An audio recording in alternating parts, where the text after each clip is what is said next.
thanks to BW fraternity, they thought of so. Before I begin my session, I thought of checking one thing. Okay, since Ralph told me not to do that, but I don't have a choice. So he started with something like how many husbands, wives, spouses and all. How many married people in the room? How many married people? A few of you are definitely looking like married people, but you are not raising your hand, I don't know. Okay, why do married people live longer? So what we'll do is at the end of the day, we'll have answers, end of this session, then we'll have prices. Very simple, why do married people live longer? And that there is a data behind this. So don't Google it, you will not find it. But I'm telling you, there is a data somewhere. So we'll talk about that. So okay, on that note, I'll not take much time. What I'll do is, we are told that 30 minutes is all what we have. I call it pre-COVID, COVID and post-COVID era is what I always refer to in our lives. So I think a lot of stuff changed post-COVID. And the baseline is the whole idea of the logic of me has moved to we. I mean, in the terms of the management or in terms of professional world. It was always like, what do? We do. And now it's about our people. What do they do? I think the whole frame has shifted from the profit of the organization to also well-being of our people. I think that's a major shift, and we'll keep that frame in mind for today's conversation. So what I'll do is, because people are talking about change, I mean, the topic what we have is, in the changing environment, what do we need to do? And this is about the space optimization. So my first obvious question is, why we are talking about this change? I mean, what is this change all about? So we'll start from there. Maybe I can request Sarvesh. Sarvesh, what is this change what we are talking about? I mean, change was always there. I'm in the industry for close to 3.5 decades, and from day one, I've been hearing about change. I mean, we need to change this, we need to change that. So what is that so special about change now what we are talking about? Sarvesh? So, hello everyone.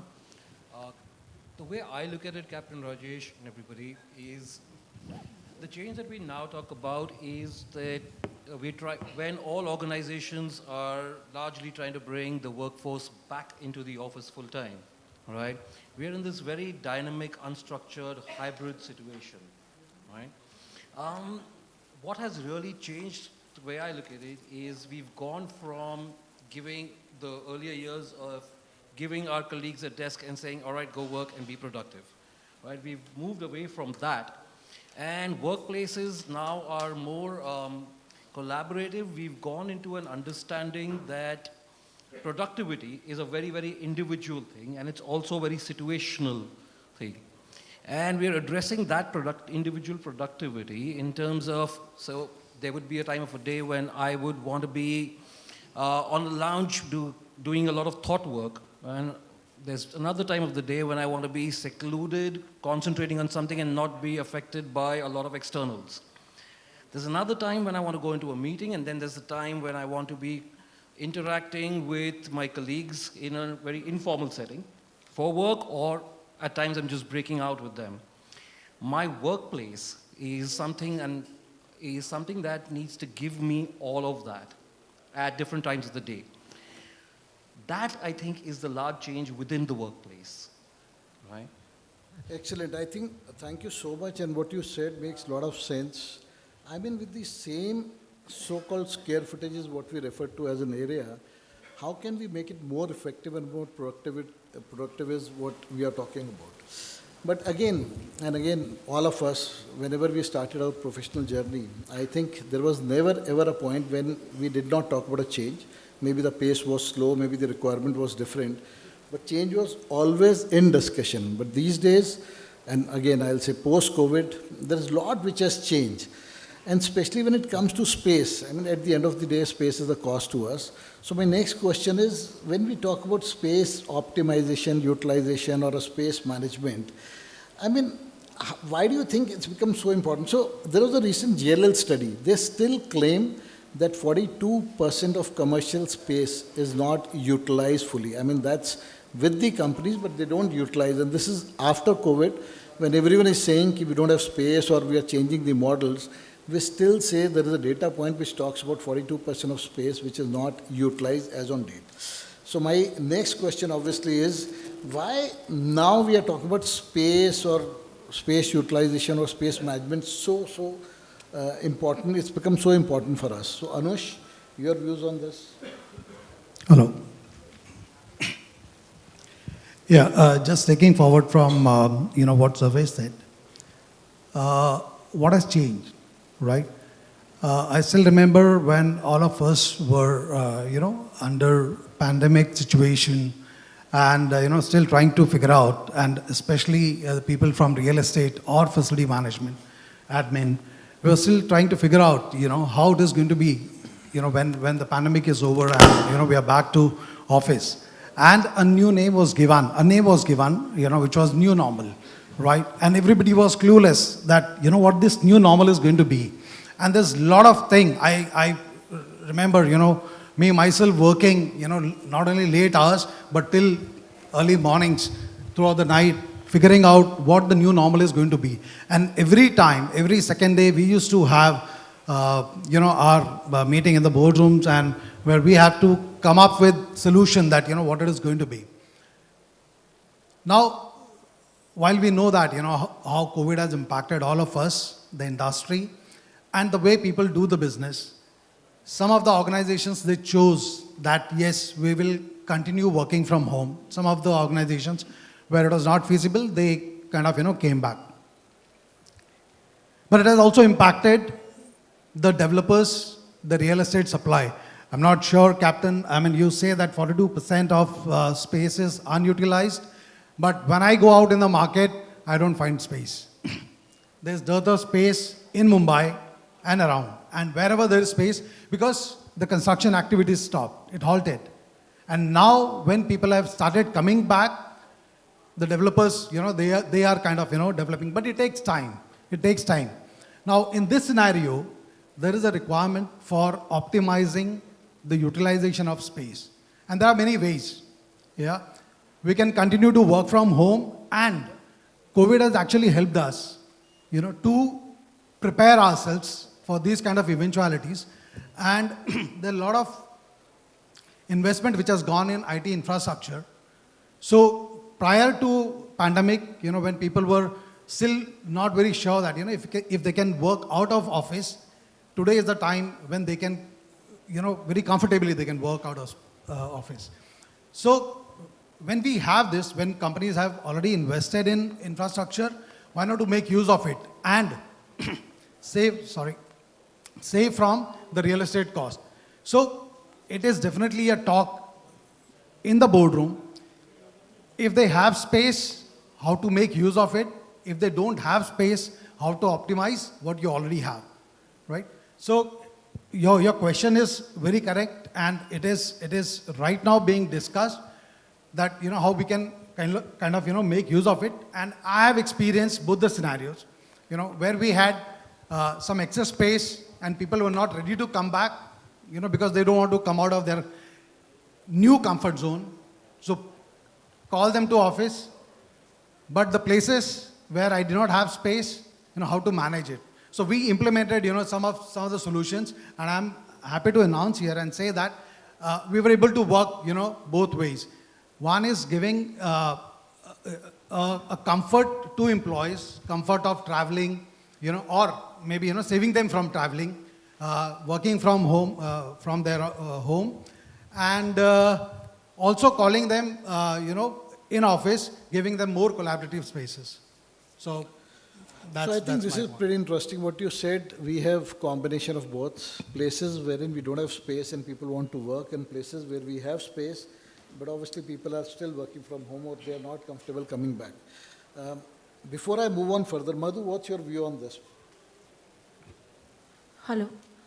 So my view on this is that yes, definitely we have space and we are not able to use it in the optimal. And this is something on which I have worked in last 2 years in quite a detail. And we just came up with a new office, which we made it a very lean office, where I would say that the hierarchies were, made very simple. There are only 2 type of workstations. One is a small chamber and one is a proper work desk, where we not have multiple hierarchies. So we have space, it can be utilized, it can be hot desk, somebody who doesn't wish to come to office daily, somebody else can use that same space also. Same in the size of the chambers, in the size of the conference room, multiple sizes, shapes, changes, and those innovations have to be brought in. Yes, it is a lot of investment, it is a lot of thought process that you have to put in, but definitely innovation is required, change is required. To bring in people, I should also say that those gone were the days where people used to work from one workstation. Today, in a day, they want to have different minimum three sets of workstation, let me tell you. One where they want to be very focused work, one where they want to collab, one where they really want to even think of their well-being. Let it be a gym, let it be a health, let it be a meditative center, or I should also say whether it should be a lunch room or, a cafeteria.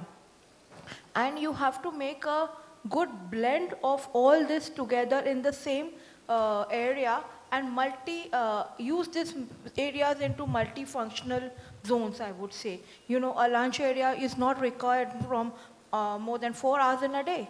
And what do you do for this place after these 4 hours? You use it as a gym, you use it as a meditative center, you use it at a collab, you use it at a engagement. You can do many things. You got to inculcate those habits, ideas, and yes, definitely you need to invest in making that zone acoustic, collaborative, and things like that, so that people do use that space. That is very, very much important. I think that's pretty interesting, and we all know, we all are experiencing this, collaborative spaces, and she gave an example of cafeteria. A lot of companies of late I've seen, they don't call it a cafeteria space, they call it a collaborative space. Depending on time, you can have food there, but otherwise people work from such places also. So, till now what we have heard is that definitely there is a change required. There are being changes done on ground purely from a space management perspective. But this takes me to another, do we have Aman Malhotra in the room? Aman? Okay. So, for those of you who don't know Aman heads the FM for Piramal Group. So his style of explaining me how this change is, I think was pretty interesting. So Aman, sorry I'm using your example. He was explaining me, Ralph has also come, he was part of that conversation. So earlier the concept was that if a female is going around with someone, don't chase that female because she's going around with someone. So what he explained me, now the changing world, you must go for that female because earlier the mindset was because she's already going around with someone, why should we chase her? He's saying that's a surety that she's only going around with one, so the competition is only 1%. If you are going around with, or rather chasing someone you are not sure of, maybe competition is 10, 15, 20. So I thought that's a pretty interesting way. No, it's his way of looking at life. So what I'm saying is from there what I learned that the whole concept of change is everywhere and that's pretty effective because he's right. So what I'm hearing is earlier the mindset was cafeteria is designed for being a cafeteria. I mean, you go eat food and that's end of the life. And suddenly people are saying, why can't we have a presentation there? I mean, why can't we do something else? Yeah, if you want to eat, you can use that. So, sorry Aman, but I have no choice but to tell them because it's also about impression of people. How do they feel about it? So it's all Aman's idea. But coming back to our topic, I think pretty interestingly, so we are definitely talking about a change which is required. Very, very layman, we spoke about few of the areas. Now this takes me further. Since morning we are talking about automation, digitization and number of sensors, thousands, millions we spoke about, we heard about. So I'm just trying to now understand from a space utilization standpoint, how this is helping us. I mean, what sort of automation, digitization you guys have seen is what I'm trying to figure out. So let me first check with Chetan. Chetan, any views on this? Sorry? I'm saying the automation, digitization we are talking about since morning. I mean, in the world of space utilization or space management, have we seen anything specific, automation, digitization, how that is impacting? Good afternoon, everyone. I believe, last panel also spoke a lot on the automation and how the, going digital or making our processes, in automated aspect is helping. For Aditya Birla Capital, I'll brief that we have 1,500 branches across India. And managing such a vast infrastructure with different geographies and being equally, answerable to each stakeholder. It is imperative that we'll need to improve and, move to the automation. So we have, we have been working, like every one of you, we are also working on to see that how we can become more and more agile. So we have a digital platform. I am sure many of you would have it, and which has got all the aspects that the employee life cycle is being completely managed by that digital platform. So in terms of space management, all our, the layouts, the office branches layouts are uploaded. If required, we can allocate the space. Wherever there are hot desks which are marked, people can block their seats through that platform.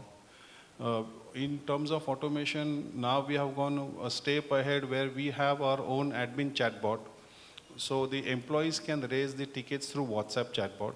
Employees can demand their send a request for visiting cards or the branch related request in the WhatsApp chatbot. You need assistance in travel, you can, just say, type it into the WhatsApp chatbot, and the chatbot will provide you all the necessary details. In emergency, you need your medical insurance details, cards. Just mention it on the chatbot, and that chatbot will give you all the required details. In space or in infra, you need a support. All those are now being managed through chatbot. So yes, we would need to become more and more tech oriented, because that's the way you will ensure that our stakeholders are being, the expectations of the stakeholders are being taken care.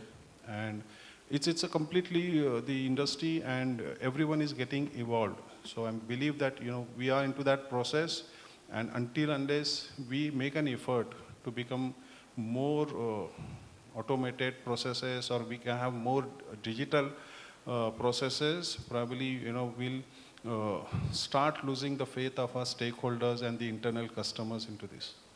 Okay, I think that's pretty interesting, and that's basic also. Everyone is moving towards automation, digitization, why not us? But I'm still trying to figure out what's the impact, and maybe, again, I'll go to the first speaker again. What's your view on this? So automation, I think, is a necessity when you're tracking utilization. So for example, what it does is it gives you real-time, accurate and validated data on your utilization, let's say per room or per space of your entire building or your various buildings. It gives you your peaks, it gives you your troughs, it lets you know where exactly your inefficiencies are. And you could then iron those out, and you could deploy something else into that space. So when I earlier spoke about creating a workspace that provides for experiences rather than just coming into work, right? It's those experiences that can be built into the most inefficient spaces. This is something that we have done at Dunzo. Another place where technology and automation has really helped us, this is typical to the dark store environment, where scenario planning, where you can just drag and drop into your spaces and create a sandbox environment and understand how you're going to utilize the space, understand different scenarios of utilization, and understand what's going to be the best way to utilize a particular space. Where are you going to derive maximum benefits from, right? This is something where automation has really helped. Okay. And I think that's pretty interesting, because like what you spoke about, experiences, it's not about coming to office, doing routine work, go back home. So when we are now saying in that space, how we can improve the experience. So before I come to the final question. Can I add, yeah, I'm coming to can you I add only. something So your here? views, yeah. Sorry. So, just taking forward from here, and my earlier statement, which I made about there are still organizations, which are working on hybrid model. This automation is actually helping, to optimize the space, right? Because in hybrid model, you don't need, or people are not required to come every day to office. So what we have done is we have implemented a space booking solution, where, and it is again, it is segregated department-wise. The space is allotted to them, and within that sub-department, people can book, right? and they are following their own roster. They can book and they can come to office. So it ensures two things for me. One is my hybrid model, because of which I'm saving a real estate cost, right? Right. The other thing is the utilization of space.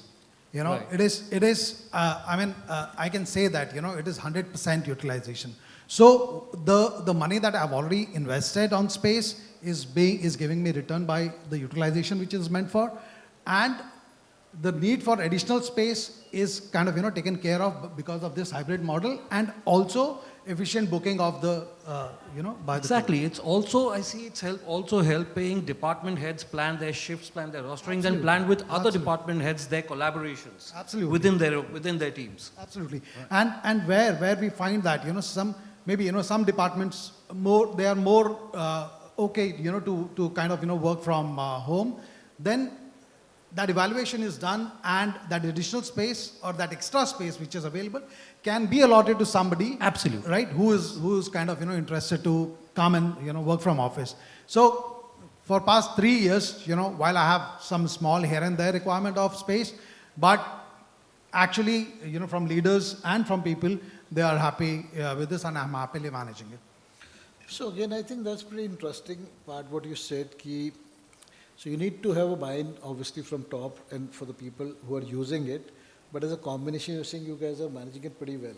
Absolutely. And still, it depends on the respective teams, departments, and purely, like you said, in their environment, if they're comfortable, few of them working from home and so on. But you are still able to use that space. I think that's pretty interesting. So guys, I know a lot of people looking at their phones, which gives me an indication that topic is getting a little bored. So any answers for the first question? Because now we have the second question. Okay guys, on that note, I think we are more or less done. So what I can gather is that definitely with the changing environment, we need to have changes. There is no way out unless until we think differently. There is an automation, digitization, whatever we call this. And after that, how important it is for us to communicate, how receptive are people. I think that's how I look at this as an overall flow. So this is all what we want to talk about. In the changing environment, we have to change. I mean, there is no way. Like old saying that if you use yesterday's tools in today's business, you'll be out of business tomorrow. I mean, you need to have those changes. It's very, very basic.